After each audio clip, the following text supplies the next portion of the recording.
তুমি কি খুবই ক্লান্ত? তোমার কি পড়াশোনা করতে একটু ভালো লাগছে না? তুমি কি ভাবছো তোমার দ্বারা পড়াশোনা হবে না? নাকি ভাবছো তুমি পড়াশোনা করে কি করবে? যদি এই ভাবনাগুলো তোমার মধ্যে থাকে, তবে আমি বলবো তুমি ভুল ভাবছো। তুমিও পারবে, হ্যাঁ অবশ্যই পারবে।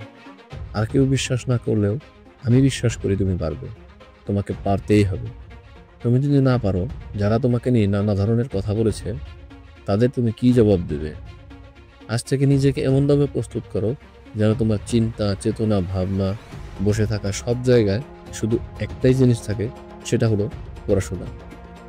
তুমি পড়াশোনা করে যখন ভালো রেজাল্ট করবে, সবাই যেন অবাক হয়ে তোমার দিকে তাকিয়ে থাকে আর ভাবতে থাকে, কি করে করলে এমনটা ও? তুমি যখন কলেজে বা বিশ্ববিদ্যালয়ে প্রবেশ করবে, তখন দেখবে সবাই তোমার দিকে অবাক চোখে তাকিয়ে আছে। পড়াশোনা শেষ করে যখন তুমি নিজেকে প্রতিষ্ঠিত করবে, তখন দেখবে তোমার আত্মীয় স্বজন যারা তোমাকে নিয়ে সমালোচনা করতো, তারা তোমাকে নিয়ে প্রশংসা করছে। যারা ভাবতো তোমাকে দিয়ে কিছু হবে না, তারাই তোমার জয় জয়কার করছে। তাই তোমাকে পারতেই হবে। হ্যাঁ, আমি জানি তুমি পারবে। সময় এখনো শেষ হয়নি। তুমি আবার শুরু করো।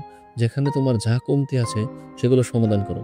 একটি রুটিন প্রস্তুত করো, যেখানে থাকবে শুধু পড়াশোনা আর পড়াশোনা।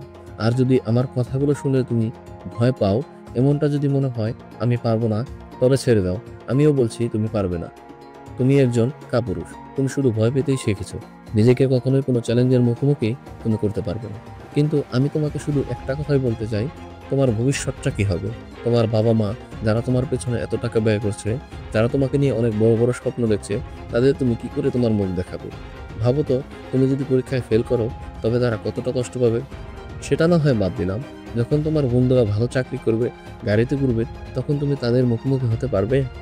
স্ত্রী সন্তানেরা সমাজে তোমার কি পরিচয় দেবে? তাই আজ থেকে শপথ করো, পরীক্ষায় ভালো ফলাফল আমাকে করতেই হবে। পরীক্ষার আগ পর্যন্ত বন্ধু, আড্ডা, গার্লফ্রেন্ড, মোবাইল থেকে দূরে থাকো। তোমার ভাবনায় পড়াশোনা ছাড়া অন্য কোনো ভাবনা থাকতে পারে না। তুমি খবর নিয়ে দেখো, তোমার ক্লাসের ফার্স্ট বয় সে কেন ফার্স্ট হয়? তার ফার্স্ট হওয়ার কারণ হলো সে তোমার মতো পড়াশোনা ভয় পায় না। তুমি মনে রেখো, সৃষ্টিকর্তা আমাদের অসীম ক্ষমতা দিয়েছে। আমরা চেষ্টা করলেই সব পারি। তোমাকেও সৃষ্টিকর্তা এই অসীম ক্ষমতা দিয়েছে। তুমি কেন পারবে না? যাও, পড়ার টেবিলে যাও, দেখাও তোমার ক্ষমতা। সামনের পরীক্ষায় ফার্স্ট বয় থাকা ছেলেটিকে দেখিয়ে দাও, তুমিও পারো। হাল ছেড়ো না, বারবার চেষ্টা করো। একবার না পারলে আবার চেষ্টা করো। তুমি নিশ্চয়ই সফল হবে। তুমি কি বইতে পড়নি রাজা রবার্ট বুশের কথা? 6বার যুদ্ধে পরাজয় হওয়ার পরও তিনি 7বার যুদ্ধে জয়লাভ করেন। তার যুদ্ধে জয়লাভ করার পিছনে কারণ ছিল তার চেষ্টা, অধ্যবসায়। তুমিও চেষ্টা এবং অধ্যবসায়ের ফলে পরীক্ষায় অবশ্যই ভালো ফলাফল করতে পারবে। তাহলে তুমি চেষ্টা কেন করছো না?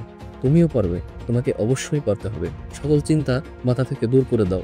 শুধু চিন্তা করো তোমার বাবা মার কথা, তোমার ভবিষ্যতের কথা।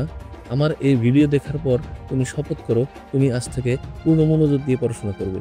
পরবর্তী ভিডিওতে আমি তোমাদের বলে দেবো কিভাবে তুমি পরীক্ষায় ভালো ফলাফল করতে পারবে। এই জন্য চ্যানেলটিকে সাবস্ক্রাইব ও লাইক কমেন্ট দিয়ে পাশে থাকবে। ধন্যবাদ।